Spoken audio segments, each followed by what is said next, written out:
Hello everyone. आज हम लोग सॉल्व करेंगे एक्सरसाइज 7.2 का question 8। If A and B are -2 and 2 -4 respectively, find the coordinates of P such that A P equals to 3/7 A B and P lies on the line segment A B. आपको यहाँ पे एक line segment A B दे रखा है, तो मान लीजिए ये आपका लाइन सेगमेंट है ए बी, ये है आपका पॉइंट ए और ये है आपका पॉइंट बी। साथ में इनके कोऑर्डिनेट्स भी दे रखे हैं। जो ए है ना, उसका कोऑर्डिनेट कितना है, -2 तो ये हो जाएगा आपका -2 और बी का कोऑर्डिनेट है 2 -4। ये आपको क्वेश्चन में दे रखा है। साथ में आपसे बोला गया कि जो पॉइंट पी है ना, वो इसी लाइन सेगमेंट पे लाई करता है। तो मान लेते हैं ये है आपका पॉइंट पी जो कि ए बी लाइन सेगमेंट पे लाई कर रहा है। अब ध्यान देंगे, आपसे यहाँ पे पूछा गया है P का कोऑर्डिनेट, यानी यहाँ पे x और y की वैल्यू कितनी होगी। तो इसके लिए हम लोग सेक्शन फार्मूला का यूज करते हैं, जिसमें हमको x1 y1 और x2 y2 पता है, लेकिन m1 m2 नहीं पता।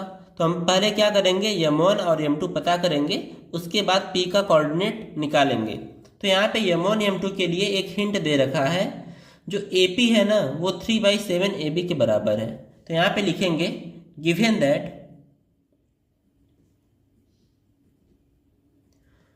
जो AP है ना, वो किसके बराबर है, 3/7 AB के।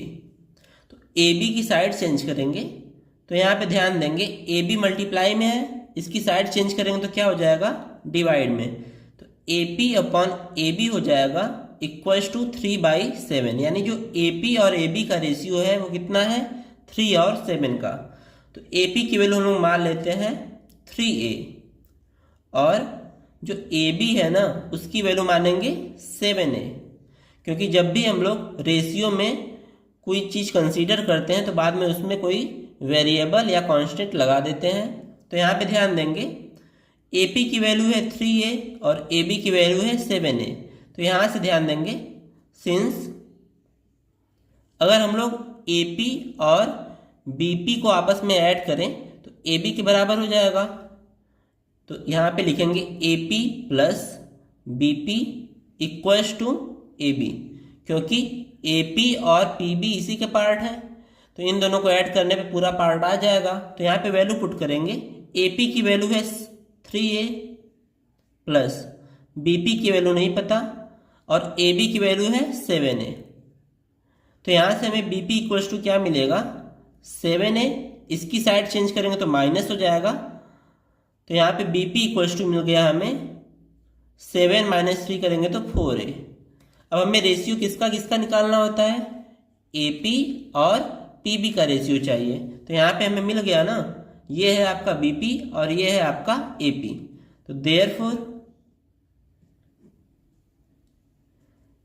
AP upon BP equals to मिलेगा, इसकी वैल्यू है 3A और इसकी वैल्यू है 4A।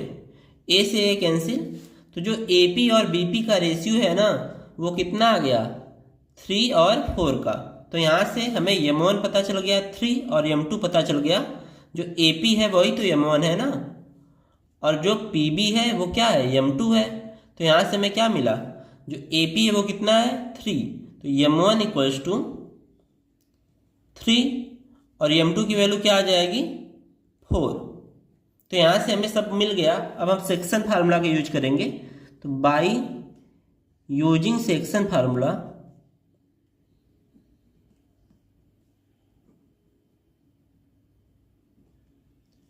वी गेट, जो x y होता है ना, वो किसके बराबर होता है, m1 x2 plus m2 x1 upon m1 plus m2 और m1 y2 plus m2 y1 upon m1 plus m2। अब हमें सारी वैल्यूज पता है, तो यहाँ पे वैल्यू पुट करेंगे। तो यहाँ पे हम लिख देते हैं, m1 और m2 पता हो गया। A का जो कोऑर्डिनेट है वो -2 और -2 दे रखा है, तो ये x1 y1 है। और जो B है वो दे रखा है आपका 2 - 4। ये हो जाएगा x2 y2। तो यहाँ पे वैल्यू पुट करते हैं, तो m1 की वैल्यू कितनी है 3 इंटू x2 की वैल्यू कितनी है 2, तो यहाँ पे 3 इंटू 2 हो जाएगा, फिर प्लस लगाएंगे।